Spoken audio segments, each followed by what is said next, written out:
Welcome. You're listening to Pretty Extreme Podcast, episode number 2. I am your host, PX Floro, producer of PX Comedy, and I have an awesome guest today, because you could be watching this in the morning, and we have Ato Walker in the building.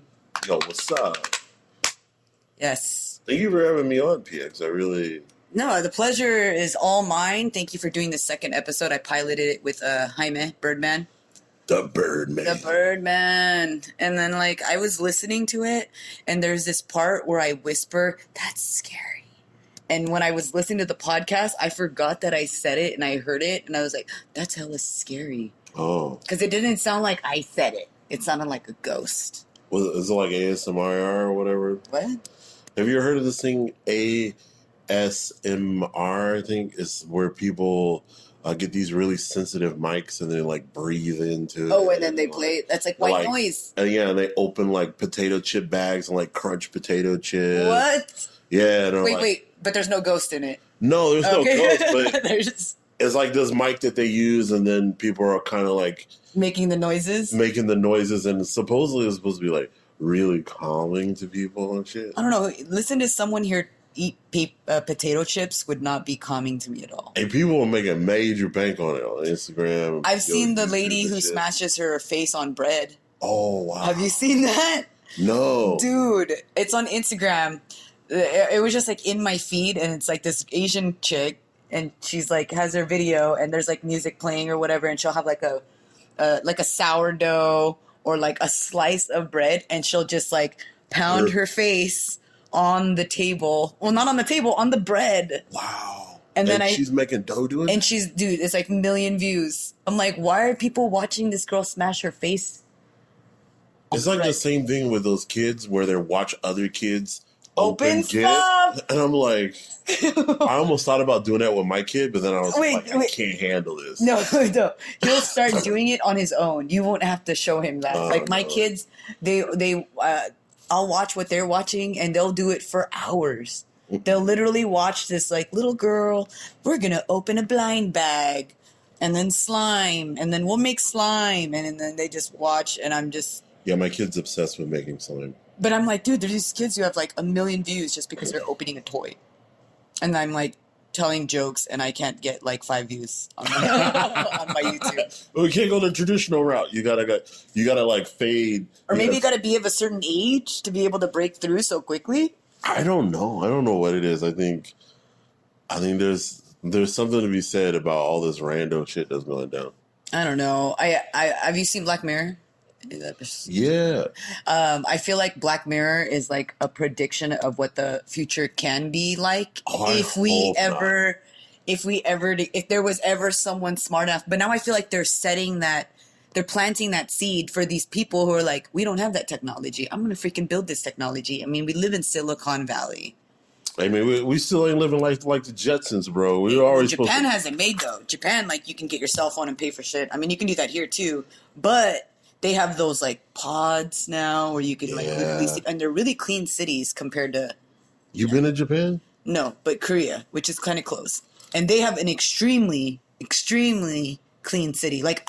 In South Korea, of course, I would, if I drop something on the floor like a potato chip, I would feel comfortable about picking it up and putting it in my mouth, depending on how long it took. Yeah, you wouldn't be doing that in San Francisco. Hell no. You wouldn't even do that if the wind You watch a potato chip hit the ground, and then you stomp on it, make sure nobody else eats it. Yeah, even the birds. You don't even want the birds to eat that. Yeah, you just grind that into the dirt. We had a stopover for 8 hours in Korea, and then I was looking at the ground, and we were at a flea market, an Asian flea market. Not one piece of trash on the ground. Not one. Not even gum. But I heard it's illegal to spit out there or something like that. So I don't care, dude. Be in a place that clean, man. You have to live in a place that's dirty. Yeah, can you imagine where on a societal level there are no hoarders? No. I didn't say there's no hoarders. Nah, but there's definitely hoarders. Hoarders? Have you ever seen? You saw Black Ink Chicago, right? No, I haven't got into that show. Have you watched Black Ink at all? I did watch Black Ink. I think I caught the first few seasons. There's two kinds. There's Black Ink and there's Black Ink. Black I watched Ink the original Chicago. Black Ink. Yeah, no, I like both of them. And the Black Ink Chicago, like 4 seasons in, 5 seasons in, this Korean chick joins, and then she talks about how like she was living in the hood, like in Korea, and she shows this. So they all go to Korea to go find her mom, and she checks out this storage container, and it's like a hoard. She's like, we were living in here, and it was like a hoarder's storage container, and I was like, that's in Korea. You would never think because it's such a clean place. But I'm just saying it's possible. I mean, I didn't say there was no hoarders, but I was just saying that, But that's actually not what I want to talk about. What I want to talk about is you are a big advocate for reaching out to the community, and you're also a comedian. Yeah. And I wanted to let the listeners know how long and what inspired you to do comedy. Oh, Well, what happened to me, I think, was like a unique case. Like, I have been I think every comic has even if they don't pursue it, they just have a unique case. And I only say that because I just talked to Birdman, and his was actually pretty interesting. Mine's interesting. I'm sure yours is interesting. Yeah. I don't know. Like, I used to work for an AmeriCorps program called Public Allies. And What? Public Allies. What kind of program? It's AmeriCorps. So AmeriCorps is like is that like the it's like the domestic, Job Corps? Yeah, like Job Corps, Domestic Peace Corps. It's an opportunity for privileged people to go live in a poor community and try and fix everything. You did this? I did it as a participant who's like from or of the culture, but I can communicate in white ways. Right. You're like an ambassador of... Yeah, I'm an ambassador of black culture to white people. Right, of I'm course. So was this in a white area? No, But the white people San were doing the Jose. programs. San Jose to me is like hella white compared Really? to where I grew up. I grew up in Pasadena, California. That's right. So Atu's not from here, which is fun fact, because I feel like you'd be a native. A lot of people think I am when they first meet me. Yeah. Just because, like, I don't know how it was possible, but like the grouping of friends that I've had because I came up here and did City Year. You did City Year too? I did City Year. Is that how you came up here? That is how I came up here. Oh. So I was involved. So what year was this? The year 2000. The year 2000. It was a beautiful time. I was young. I was spry. I was Right. I was a whippersnapper. You're fresh out of high school still, like a couple years out, right? Yeah, but for some reason, moving up here opened up my like ability to socialize, because when I was in high school, I don't think I socialized with a lot of people. I think I was kind of a recluse in high school, now that I reflect on it. But isn't like down south, because Pasadena's down south. Yeah. Isn't it very like, people like to, be sociable. People like to be out in that Pasadena, beautiful area, Southern California weather. Pasadena has a culture on its own. It's very similar to Palo Alto, but like there's also like Palo Alto. So it's like Palo Alto. Mm-hmm. So Palo Alto is a city full of like rich white people. No, bougie rich white people.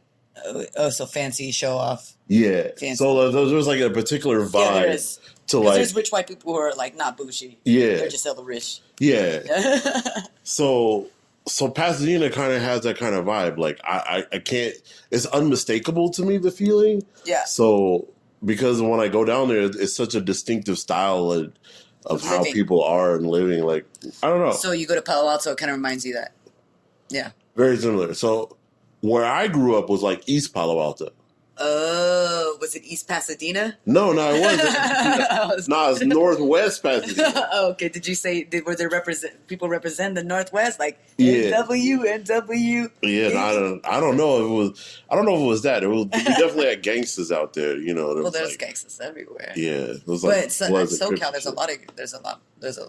I mean, same thing in San Jose, but I think everybody experienced this in a time when we were young, where like the block was hot in the late '80s and early '90s. The block was always hot. Yeah. Like it don't matter where you lived. If you live in urban culture anywhere in the United States, even suburban culture, the block was hot in certain places. So like. So going from Pasadena to here, this is where you started doing comedy, though, in San Jose. I think I'm telling the story longer. We start, Because let's start back in 2000.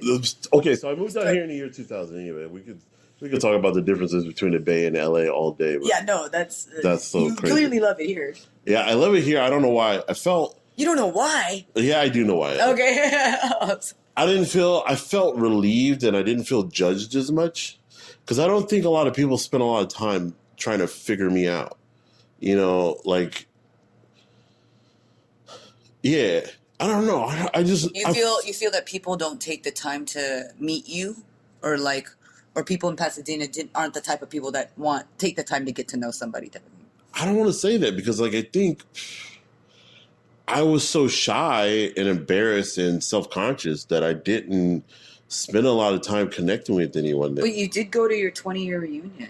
Which was a dumb idea for me. Why? Why? Who says that? Your pictures seem so happy. How does a person... Are you guys listening to this? This guy posted a beautiful picture from his high school reunion, and it was a really good picture. Super chipper.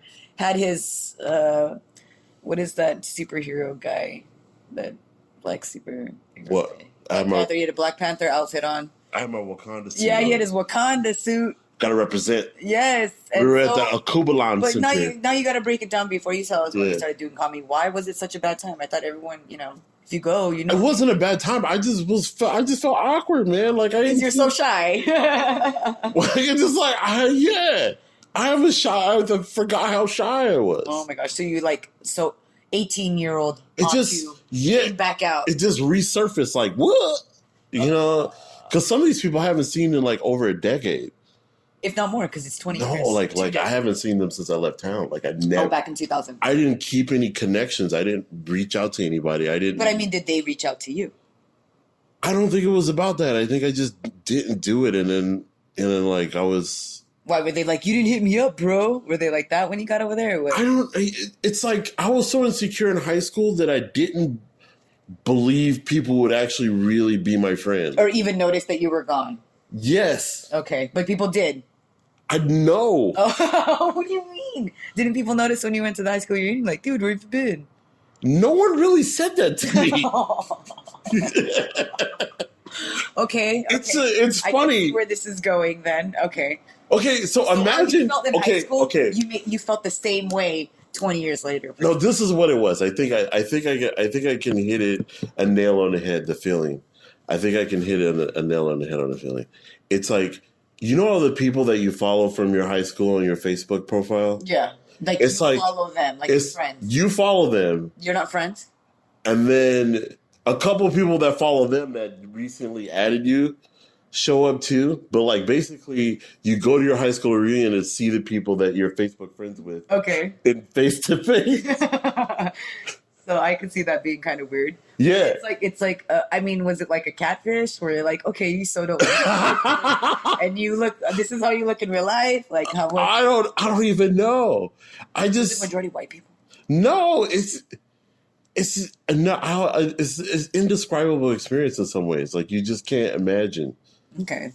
All right. Well, then that leads to 10 years ago, flashing back to 10 years ago. Okay, cool. If not longer, actually earlier. Speeding up the timeline. 2000. So we can skip over a lot of stuff. We're back in 2000.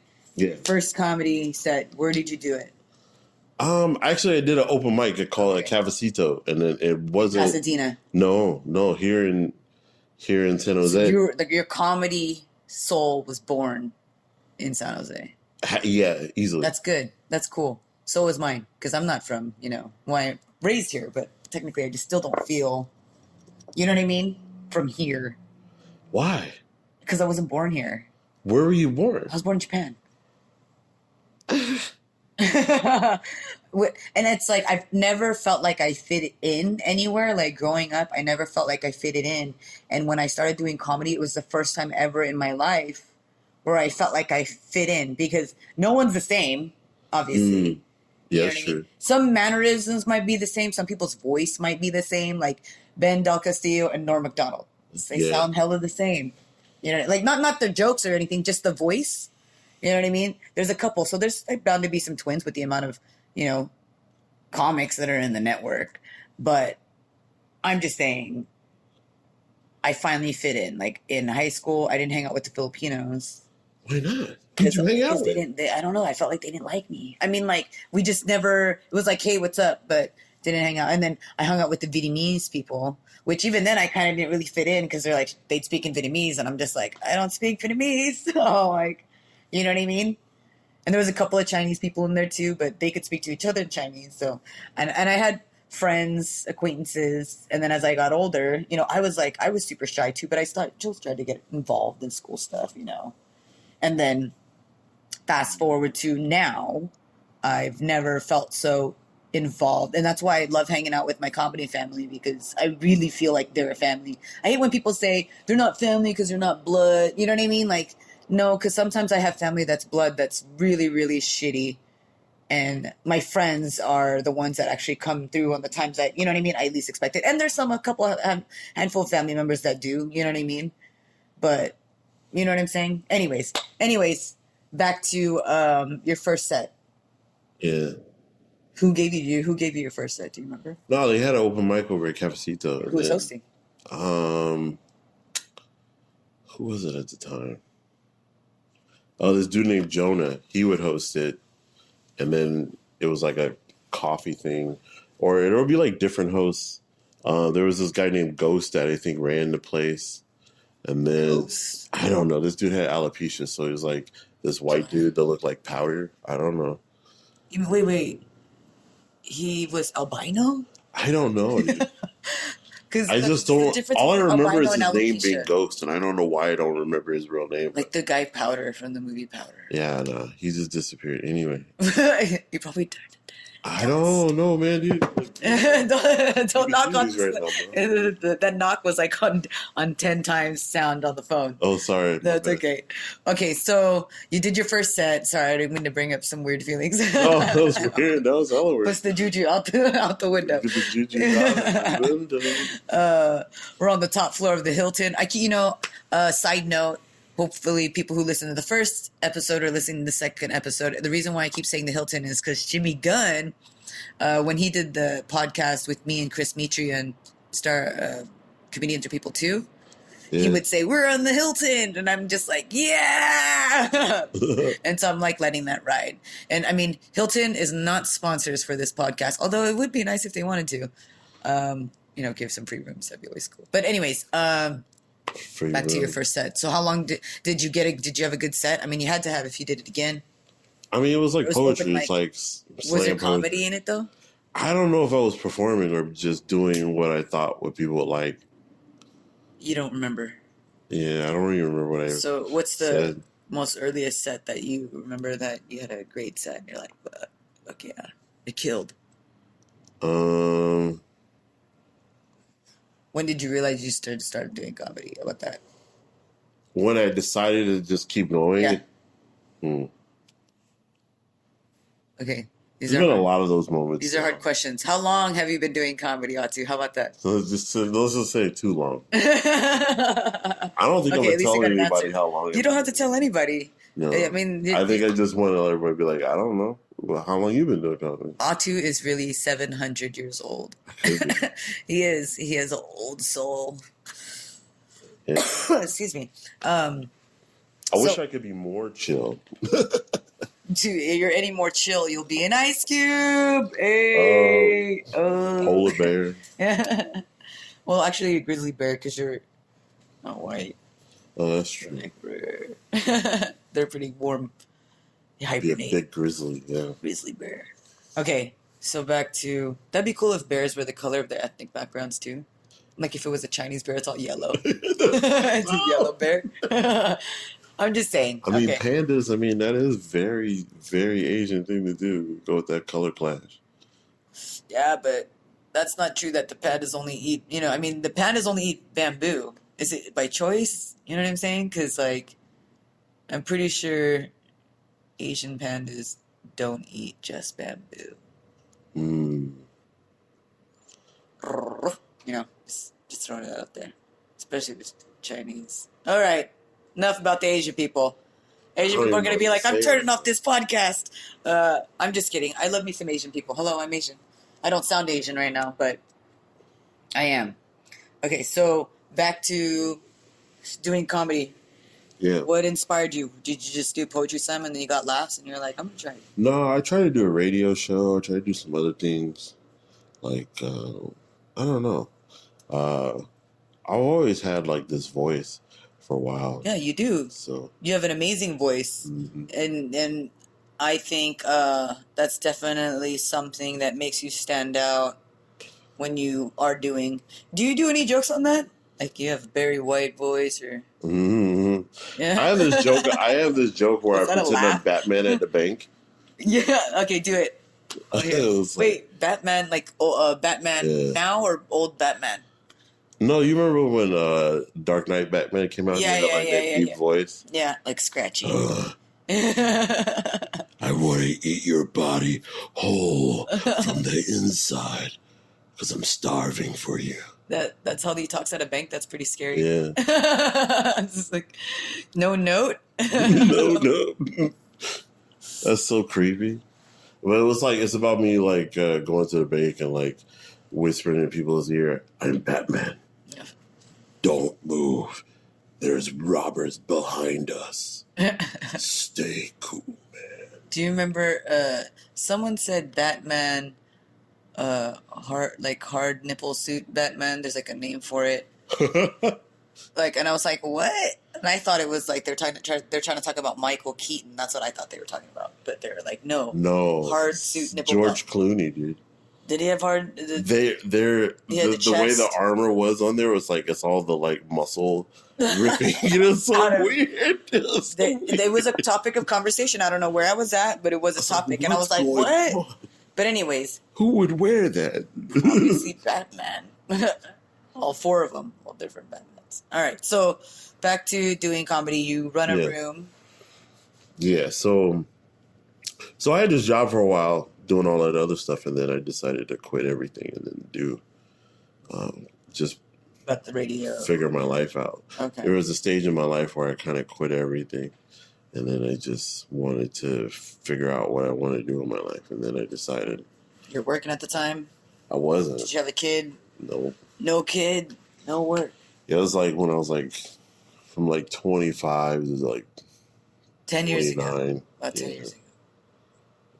And then it was good. It was a good time. And then I learned some good lessons, you know. Life choices. Yeah, you know, I learned some things about myself. And, as we should. Yeah. And then I eventually did decide on just doing comedy because it was the only thing that was easy to me. Mm-hmm. Like just getting up and talking about natural. And crack jokes and stuff. And then I used my organizing skills to get people to come out to these shows and showcase comedy, and then have like a fun thing with music. There's a really good DJ that everybody should know now, like DJ Beneficial. Like he used to be my name drop. Yeah, like background music. Like that was back in the day stuff now. You know? Yeah, I remember Britannia Arms was one of the rooms they used to run. Yeah. I love that show. And then it tanked. Yeah. And then they fired me really badly. Britannia Arms did? Yeah. Oh. And then no one say anything about that touchy subject. And then no, they know what they did. Yeah. What they did was fucked up. That and don't talk about Ghost, dude. Yeah. Yeah, and it was right after I got my ass whooped by the police. So that was 10 years ago? No, that was 2013. Okay. So that's 5 years since then. Yeah. That's crazy. Yeah, so you were a victim of police brutality. Pretty much. And I mean, they definitely are you allowed to talk a little bit about it? Because I mean, you brought it up, so I do have some questions. Oh yeah. It's not like going to be like interrogating questions, though. No, go ahead. Okay, so like, it's been about, you said 5 years since that incident, and what was the outcome? Were they charged? Were they anything disciplinary action? Was there an apology from the city? But I got to tell them how I felt about it to their face. Really? So it was worth doing it. And did they know what they did? Yeah, they know what they did. I mean, did they even apologize? Nah. They're not gonna, because they don't want to admit guilt. They don't want to admit guilt, but you identified them. I don't know, dude. That's a crazy, crazy topic.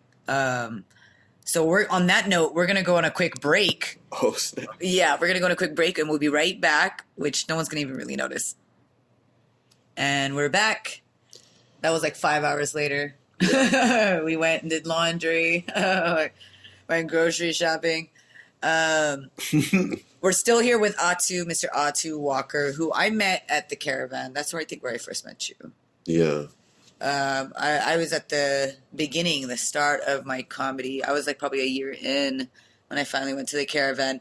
And I have to say, some of my most amazing experiences was doing sets at the Caravan and Woodham's, like those places. And I feel like if I can get to those people, I can get to anybody. Yeah. You know what I mean? And there was some times where I ate shit too. I'm not gonna say that. It was always freaking unicorn ride. But what is the craziest thing? I mean, how long have you been running that room at the Caravan? Caravan, it's been 4 years there. Almost. We're running up on 5 years right now. Dang, that's dope. This 5 years is right around the corner.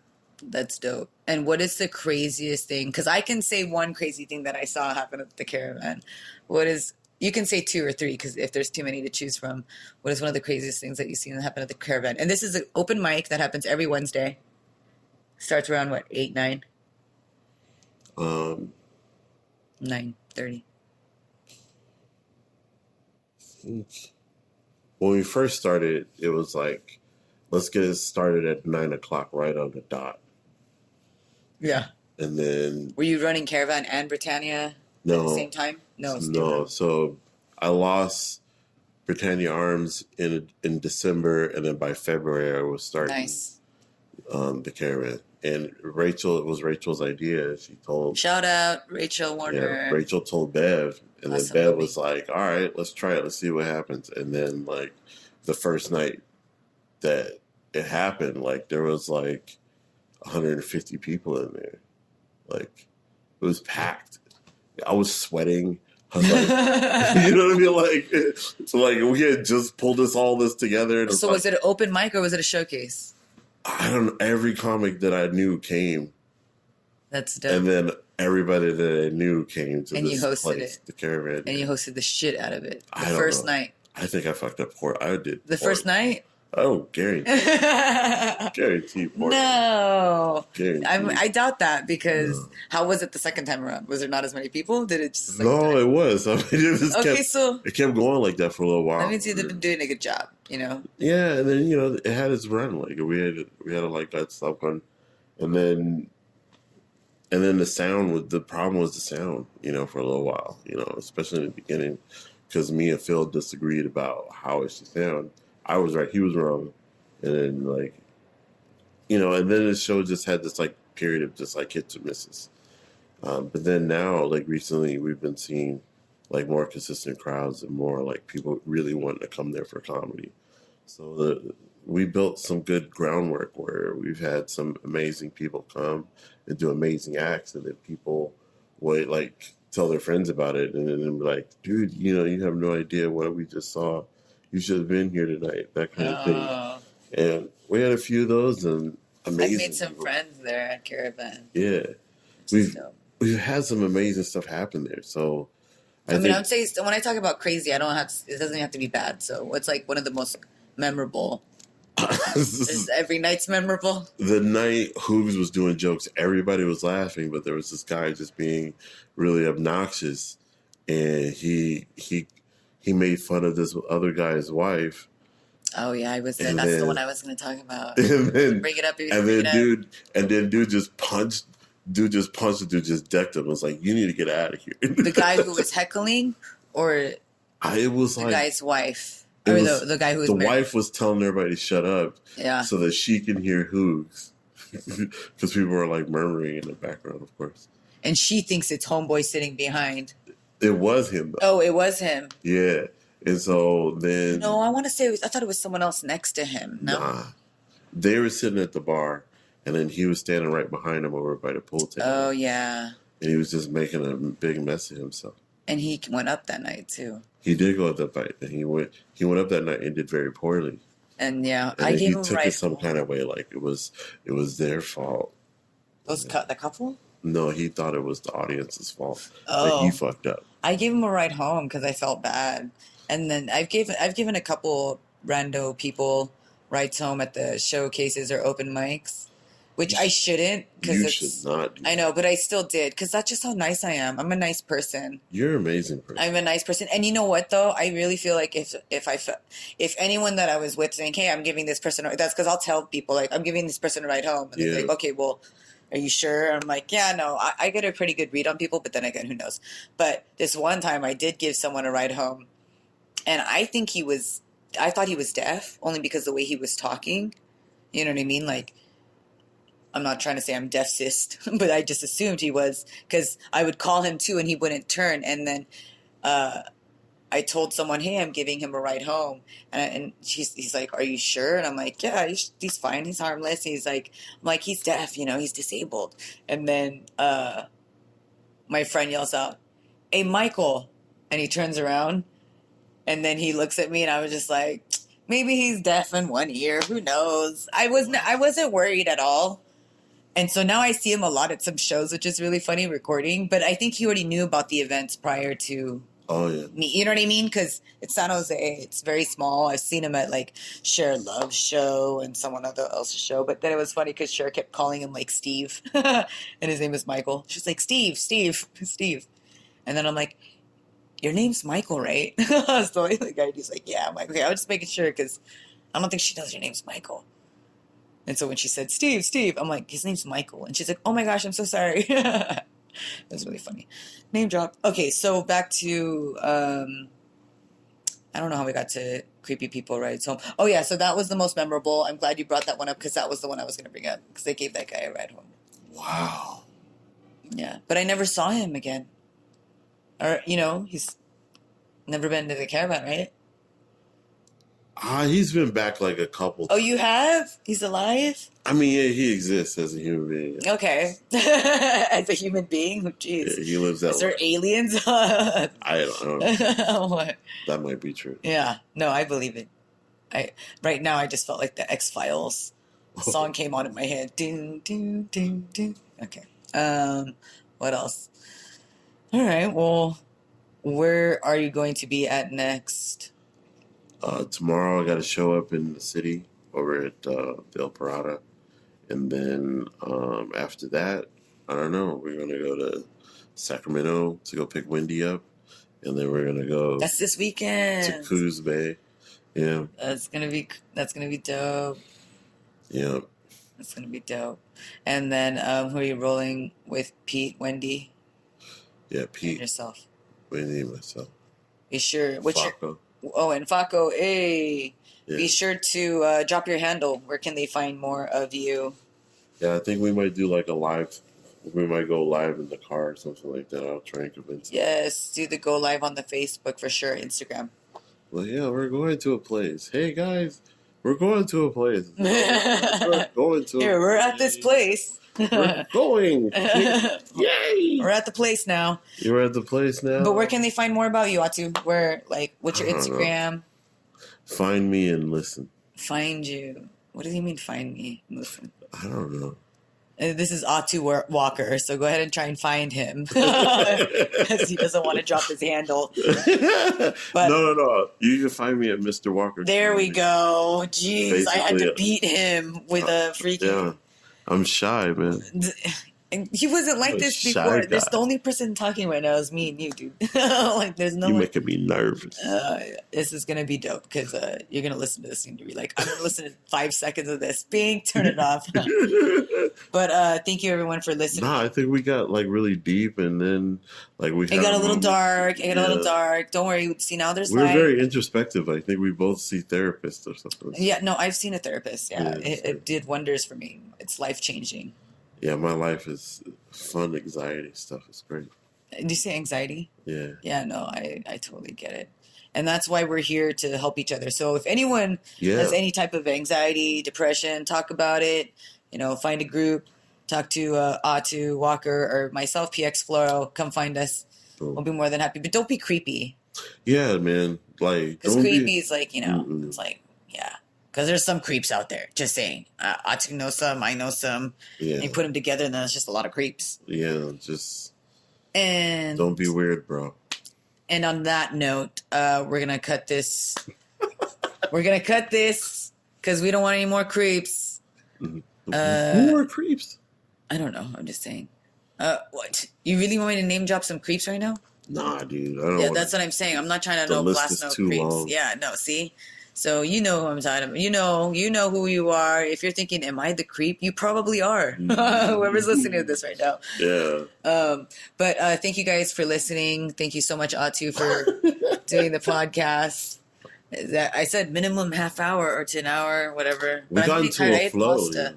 I know, but I ate pasta, and now I'm like ready to fall asleep, and I gotta be up. I gotta be up at 5:30 in the morning.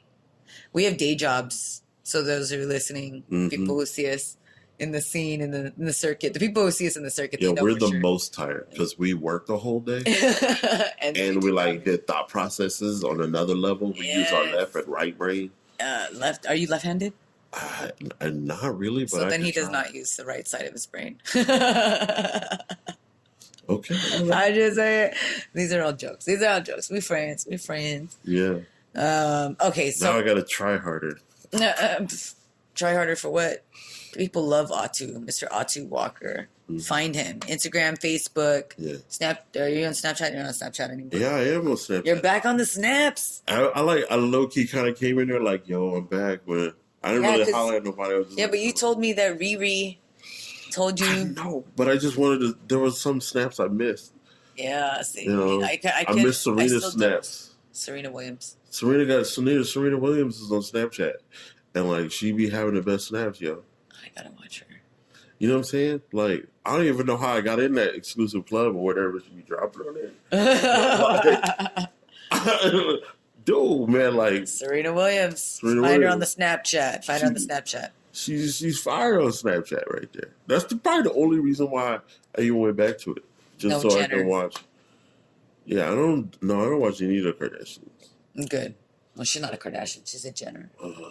Yeah, but yeah, okay, all right. Well, thank you. Sorry. Was that was like a weird opening. This is what I watch. I watch these particular shows. He's on Serena Williams. Serena Williams. That's who you got to watch. Don't watch me, but watch Serena Williams. Yeah. Again, find him on the Snapchat, the Instagram. It was such a pleasure, Atu.